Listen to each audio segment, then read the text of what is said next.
최적의 매매 타이밍을 알아보는 시간입니다. MBN골드 신광선 매니저 함께합니다. 어서 오세요. 안녕하세요. 신광선입니다. 네. 주말 잘 보내셨을까요? 네, 잘 보냈습니다. 뭐 어디 다녀오셨나요? 저는 감기를 회복하기 위해서 네. 온 힘을 애썼지만 회복하지 못했습니다. 코로 넘어와가지고. 그렇습니다. 코 찔찔 조금만 네. 양해 부탁드리겠습니다. 네. 저희 구체적으로 마켓 타이밍과 함께 시장 이야기도 나눠봐야겠죠. 미세먼지도 많고 맞습니다. 날씨도 일교차도 크고 하다 보니까 요즘에 독감이 좀 유행을 하더라고요. 우리 시청자분들도 독감 유의하셨으면 좋겠고 우리 박정원 앵커도 빠르게 회복하기를 기원하면서 시작하겠습니다. 전일 미국장은 저는 폭등이라고 하고 싶습니다. 좋았죠. 좋았던 이제 상승률을 보였다라고 보시면 좋은데 정말 사이좋게 골고루 전반적으로 다우존스, S&P 500, 나스닥 상위와 하위 그룹 자체의 카테고리를 좀 봤을 때는 전반적으로 골고루 상승이 나오는 패턴들이 나왔다라고 좀 보시면 좋을 것 같고 일단은 앞서서도 이야기들이 많이 오고 갔지만 일단 화면을 보면서 말씀 한번 드려보겠습니다. 일단은 그 고용 지표 관련된 부분에서 이제 임금 상승 관련된 부분들도 여러 가지 얘기 나오면서 지금 계속해서 월가에서든 뿐만 아니라 이제 미국의 연준 위원들도 임금 상승 관련된 부분들. 그러니까 지난번에 제가 한 3주 전에 CPI 발표를 하고 나서 그리고 CPI 발표의 후 분석 데이터로 이 물건의 가격은 떨어졌지만 물건의 가격이 떨어졌지만 이 서비스 지수 관련된 부분들은 고착화되고 있다라고 말씀드렸잖아요. 이게 이제 한 2, 3개월 정도 지속될 가능성이 있다라는 부분들을 말씀드렸는데 지금 화면에 보이시는 게 바로 ISM 서비스업 지수입니다. 자, 그러면 이제 ISM 서비스업 지수는 뭐냐면 전반적으로 그러니까 쉽게 얘기해서 단순 노동을 포함한 전반적인 서비스 업종에 대한 부분이라고 좀 보시면 좋을 것 같죠. 그러니까 쉽게 얘기해서 리오프닝과 비슷한 맥락이다라고 좀 보시면 되는데 이 서비스업 지수가 예상치 전부 다 하회 조정이 나왔는데 임금 상승률이 낮아졌다. 그러니까 임금 상승률이 낮아졌고 임금 노동 시간마저도 줄어들었다는 거는 고용 시장의 질이 상당히 떨어지고 있다는 거겠죠.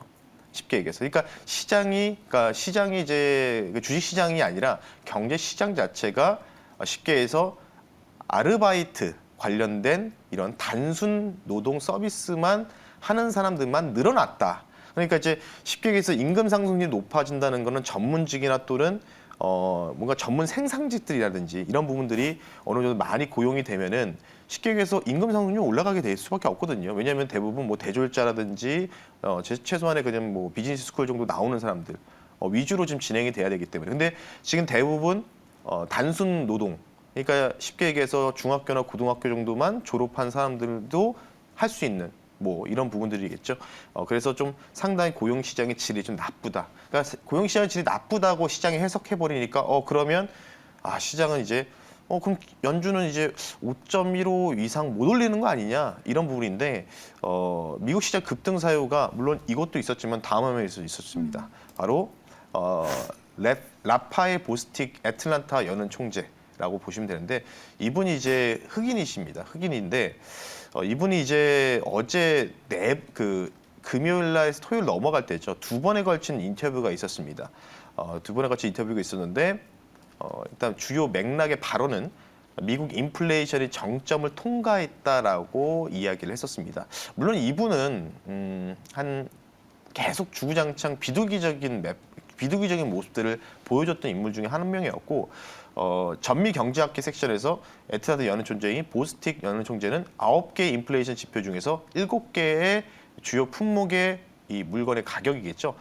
점점 물가 상세가 둔화되거나 하락하는 징조가 보인다라는 식으로 좀 이야기를 했었습니다. 그러다 보니까 ISM 제조업 서비스업 지수가 발표되고 나서 시장이 처음에는 이제 그 고용 시장 발표되고 나서는 순식간에 다음 한번 보겠습니다. 차트 한번 볼게요. 순식간에 팍 튀고 그다음에 12시 기점으로 12시 가까이 되면서 쭉 밀렸어요. 상승폭을 반납했다는 거죠. 그래서 보합권으로 돌아왔는데 여기에서 이제 ISM 서비스 지수가 뭔가 경기 침체라든지 경기 후퇴 국면의 확정적인 모습을 보여주다 보니 아까 말씀드렸던 이제 지표 보셨을 겁니다. 그런데 이제 00C부터 지금 요 라인이 갭을 메꿔준 자리가 00C거든요. 그리고 동그라미 지점이 뭐냐면 보스팅 연은 총재 발언입니다. 보스팅 연은 총재 발언 이후에 쭉 올라갔다. 예, 쭉 올라갔다. 그래서 나스닥 같은 이게 나스닥 100 지수거든요. 나스닥 100 선물인데 나스닥 100 지수 기준으로는 거의 3% 넘게 상승 나오다가 막판에 약간 좀 둔화되면서 차익 실현 물량이 좀 나오면서 진행이 됐었습니다. 그러니까 물론 이제 제가 계속 이 자리에서 잘 안 보여드리는 지표 중에서 하나가 경제TV에서는 거의 이런 지표를 잘 안 보여주죠. 다음 보겠습니다. 바로 이제 그 프리미엄 플로우를 봤을 때 이제 S&P 500 기준으로 이게 이제 목요일 날 지난주 목요일 그러니까 금요일 날 급등이 나왔잖아요. 목요일 날 풋 프리미엄의 막판에 풋 스파이크가 터졌어요. 그러니까 쉽게 얘기해서 한 380만 밀리언 달러 정도가 들어왔다는 거죠. 그러면은 대략적으로 한 뭐 계산해 보면은 갑자기 생각이 안 나네요. 지금 방금 뭐 제작진분이 이거 하나는 얼마나 물어보셨는데 제가 알기로는 이게 한 600억? 600억 정도 될 겁니다. 600억 정도. 600억 정도 되는데 600억 정도 되는데 한 400억 밀리언 달러, 400 밀리언 달러니까 뭐 이 정도 될 것 같아요. 근데 이제 지금 보시면 제가 이걸 왜 가지고 나왔냐면 이거를 이제 해석하기 나름인데 전 목요일 거래일 날 갑작스럽게 풋 스파이크가 이게 두 번에 걸쳐 크게 튀면은 다음 날을 뭔가 하락을 보는 베팅하는 사람들이 들어왔다는 거거든요. 근데 금요일에 급등 나왔잖아요. 그러면 급등 나온 이유가 뭐 보스팅 연은총재 발언도 있었고 ISM 뭐 서비스 지수가 상당히 안 좋게 나와서 경기 침체 우려감들 상당히 높아지니까 그러다 보니까 시장이 올라가게 되니까 어떻게 되죠? 이 풋을 단기적으로 들어왔던 자금들이 쇼커버링이 들어오는 거죠.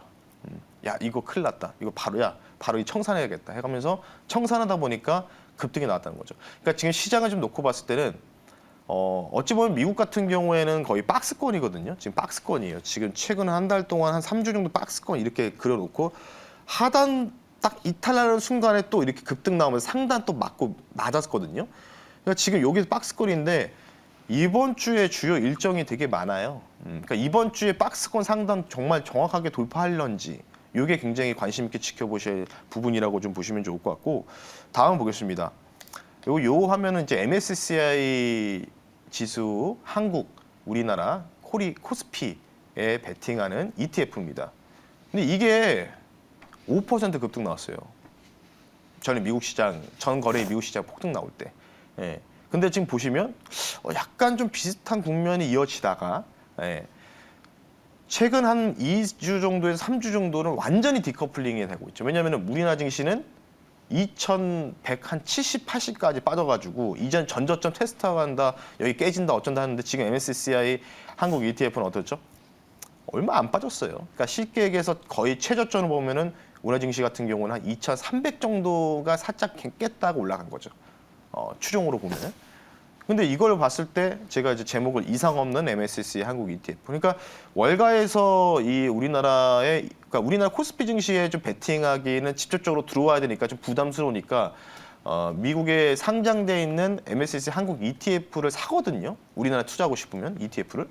근데 이게 어제 5% 정도 상승이 나왔다는 거죠. 그러면 오늘 우리나라 증시에 좀 기대해 볼만 하지 않을까.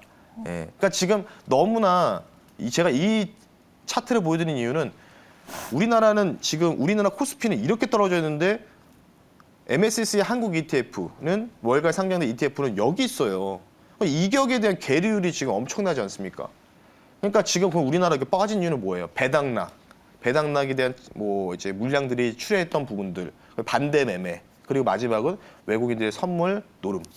요 세 가지 포인트라고 좀 보시면 될 것 같아요. 그러니까 심각하게 저평가 국면을 많이 만들어 놨었다. 최근 지난 작년 연말부터 해가지고요. 그래서 그런 부분들을 보여드리는 차트다. 그러니까 제가 이걸 보여드리는 이유는 뭐냐면 빠지면 살아 계속. 이 정도 ETF랑 추종해서 계류를 맞춰갈 거란 얘기죠. 그래서 그런 부분들을 좀 보시면 좋을 것 같습니다. 그래서 참고하시면 좋을 것 같고. 그래서 제가 아까 미국장 박스권 상단 돌파할지 안 할지 본다고 했는데 주요 일정 볼게요. 보시면은 내일이죠. 내일. 오늘은 별거 없어서 오늘은 아예 진짜 미국 경제지표가 거의 없어요.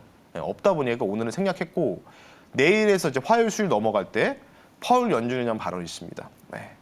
과연 이분이 또 콧등에 대한 거짓말을 할 것인지, 코를 좀 만지면서 거짓말을 할 것인지 안 할 것인지 좀 지켜보셔야 될 것 같고, 빨간색 보시면 이제 유가 재고, 원유 재고, 그리고 목요일 날 12월 달 CPI. 근데 이제 어제 노무라금융투자에서 보고서가 하나 나는데, 지금 CPI가 목요일 날 발표되는데, 그건 내일 한번 가져가서 한번 설명을 드릴 건데, 지금 근원 CPI는 약간 하회한다라고 하고, 종합 CPI는 0.1% 상회할 것이다 라는 보고서가 나왔거든요. 그러니까 이번 CPI는 그냥 무난한 결과가 나올 거다. 그러니까 깜짝, 그러니까 지금 이전이 7.1, 7.2였는데 갑자기 6.5로 확 다운됐거든요. 그러니까 예상치를 너무 눈높이 너무 낮춰놔가지고 너무 낮춰준 만큼 하회를 하면 진짜 미국 시장은 상당 뚫어버리는 폭등 나오죠. 근데 제가 볼 때는 이번 12월 CPI는 근원 관련된, 그러니까 코어 CPI 관련된 부분들이 0.1% 하회할 것이고, 그리고 종합 물가지수, 종합 CPI는 약간 상회할 것이다. 이런 부분들. 근데 코어 CPI가 꺾이는 게 핵심이라고 좀 보시면 좋을 것 같습니다. 그리고 마지막으로 이 화면 보면서 포인트를 마무리하겠습니다. 외국인들 이제 이번 주 목요일 날 옵션 만기이기 때문에 제가 지난번에 극단적인 포지션이라고 말씀드렸어요. 그래서 금요일 날 기준인데 지금 보시면은 우측으로 위로 우상방 또는 우하방으로 좌상방으로 가면은 수익인데요. 좌측으로 가면은 시장, 그러니까 코스피와 2100선 깨지면 무한적으로 수익이 나는 구조.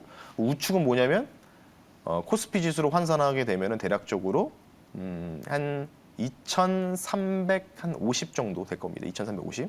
그러니까 2350이 넘어가야지만 수익이 극대화됩니다. 근데 야간 선물이 307.5포인트 정도로 마감한 걸로 알고 있습니다. 1.3 정도 상승 나와서. 그러니까 지금 딱 여기 걸렸어요. 다시 한번 보여주세요. 지금 요 라인이 308라인이거든요. 야간 선물 307.50 라인에 딱 걸렸습니다. 그러면 이제 여기서 이제 오늘 결정되는 거예요. 오늘 외국인들이 아니야, 우리 아직 비싸. 그럼 밀어버리는 거예요. 밀면 그냥 쭉쭉쭉 밀리는 거고요. 전저점 또 다시 테스트하는 거는 거죠. 근데 만약에 오늘 딱 요 라인에 수익 구간에 딱 걸려 있는 상황에서 올린다. 그러면 그냥 계속 올리는 거예요. 원웨이. 원웨이 나오는 겁니다. 그러니까 오늘 우리나라 증시 갭을 좀 메꿔들어도 무조건적인 양봉 마감해야 된다. 그리고 코스피 무조건 2,300 위에서 끝나야지만 계속해서 원웨이 상승이 나올 수 있다. 이런 부분을 참고하시면 좋을 것 같습니다. 네. 오늘장 좋을 거라고 예측하셨으니까 양봉 기대를 해보도록 하겠습니다. 구체적으로 저희 마켓 타이밍 모델 통해서도 또 알아봐야겠죠. 네, 그래서 오늘은 미국의 그 글로벌 시장의 대장이라고 볼 수 있는 요걸 한번 보겠습니다. 네, 다우존스를 한번 볼 수 있도록 하겠습니다. 다우존스 주간 타이밍 모델을 준비했고요. 화면 보겠습니다. 한번 볼게요. 저 고민이 이거예요. 그러니까 계량 모델상으로 제가 시장을 이제 추적하다 보니까 미국 같은 경우에는 이제 이걸 딱 봤을 때 미국은 1월 4주차까지, 그러니까 1월 구정 때까지는 상승으로 제가 지금 해석을 하고 있거든요. 미국 같은 경우는. 근데 우리나라는 자꾸 하락을 보더라고요. 그러니까 아직은 상방이 아니다. 이런 부분이 좀 나와서 좀 고민인데, 그래서 어쨌든 오늘이 굉장히 중요한 변곡이 우리나라 증시장에서 치고 가지 않으면 다시 한번 전저점 테스트하고 올라갈지가 결정되는 자리다. 그래서 지금 반향 강도가 지금 50 잡혀 있다가 4주차에 100% 잡고 있고 패닉 강도도 100% 잡혀 있다 보니, 그러면 우리 미국 증시 3대 증시 같은 경우에는 뭐 큰 악재만 나오지만 않는다면은 무난하게 1월 달은 상승으로 마감할 가능성이 있고, 마지막 주 1월 4주차 정도에는 뭔가 이제 고점을 찍고 꺾일 가능성을 좀 우리가 염두에 두자라고 좀 말씀을 드리면서 이 정도로 다우존스 주간 타임 모델을 말씀드리면서 오늘 우리나라 증시가 좀 2,300 초반대를 유지하면서 갭을 아마 메꿔줄 겁니다. 갭을 메꿔주고 올라갈지, 아마 갭 상승 나와도 쭉 밀릴지. 근데 전 개인적으로는 외국인들이 좀 많이 샀으면 좋겠어요. 오늘 그냥 쫙 사가지고 그냥 아예 오늘 2,400 그냥 한번 뚫어주는 이런 경우가 좀 나오면 좋지 않을까 싶기 때문에 오늘 우리나라 시장의 급등 기원하면서 오늘 마켓타임 모델 마무리하겠습니다. 무료 방송도 하시죠? 네, 오늘 장 끝나고 너튜브에다 MBN골드 신광섭이라고 검색하시면 되고요. 월수금 진행합니다. 너튜브에다 MBN골드 신광섭이라고 검색하시면 되고, 저는 3시 45분에 여러분들 장 마감 공개 방송 진행하니까요. 많은 참여 부탁드리겠습니다. 네, 지금까지 MBN골드 신광섭 매니저 함께했습니다. 감사합니다. 네, 감사합니다.